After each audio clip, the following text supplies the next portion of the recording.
Ya, Ada, kedu kwe nke ịdọ onye aka na-agba?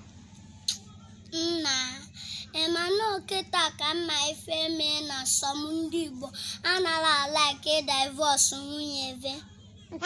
Ya, Ada, inunugo nwaanyị, ijenugo ife nwaanyị. Na-eme anya n'aka, ife bụ marriage list. My father ji wee nụọ my mother.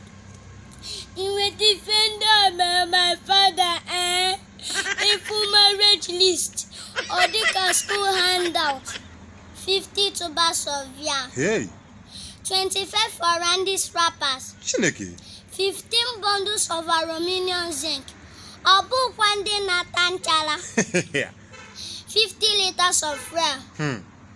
50 liters of kerosene. Chineke! 6 cartons of cigar. 40 bags of cement. Ego ji ime ego n'ọbụ. Mba o. 50,000 naira cash. Ọka agwụkwa.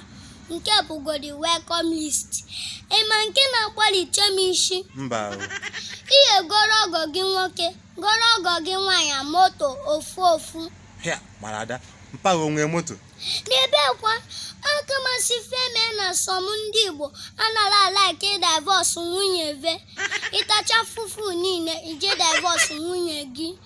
Ụmụ nwoke bụgodo odogwu. Nwaanyị magodi nwoke ọla, ọchị na ọ dị romantic maka na ọma ego no spend.